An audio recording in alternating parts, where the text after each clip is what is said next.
All right, chapter 12, Deserts as the Haunts of Devils.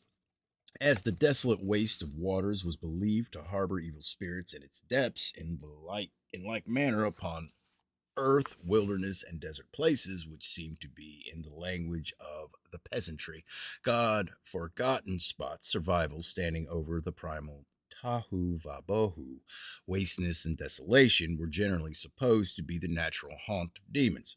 In this world, says De Quincey, there are two forms of mighty solitude: the ocean and the desert, the wilderness of barren sands, and the wilderness of the barren waters. Both are the parents of inevitable superstitions, of terrors solemn, ineradicable, eternal. An Akkadian spell put together the desert without water. In Assyrian, Bahu, the great mother deep of water of the chaotic abyss, was the home of the seven evil spirits, which seem to have been the destructive winds of the desert. They are described as the seven which unfold themselves in the earth, shaking the walls of the watery abyss. Bohu, the wasteness of the unformed earth, corresponding to this among the Hebrews, is probably due to this association of ideas that desert places, as representing what the whole world once was when ruined by the devil and his angels, came to be regarded by them as a congenial home of all evil things. May the curse depart to the desert is a frequent expression in Babylonian incantations, because in Assyrian belief, as Lenormant has noticed, evil beings had their habitual residence in uncultivated wilds and deserts, from which they wandered into inhabited places to torment mankind. Accordingly, there were special exorcisms with a view to sending them back to those dreary solitudes.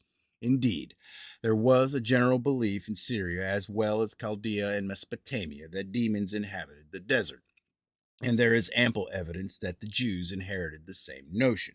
The scapegoat, loaded with the sins of the people, was sent away into the wilderness as devoted to Azel, the evil one who dwelt in the desert. Isaiah says that Babylon shall become a ruin and desolation, so that wild beasts of the desert shall lie there, and the serum, demonical beings like satyrs, shall dance there. Of Edom, when laid waste, he says, the satyr shall cry to his fellow, and the night monster shall settle there. Just as the apocalypse says of fallen Babylon, it is become a habitation of demons and a hold of every unclean spirit. The devil, it is implied, have a malicious pleasure in all that is waste and desolate upon earth, in ruined paradises and overthrown glory. Where the marks of the curse are most apparent, in barrenness, thorns, and thistles, there they exalt and make their home. In the book of Tobit, Asmodeus, the evil spirit, when exorcised by Raphael, fled into Upper Egypt, the type of a waste and desolate land, as in the Gospel of St. Matthew. The unclean spirit, when expelled from a man in a similar manner, wanders through waterless or desert places, seeking in vain for rest.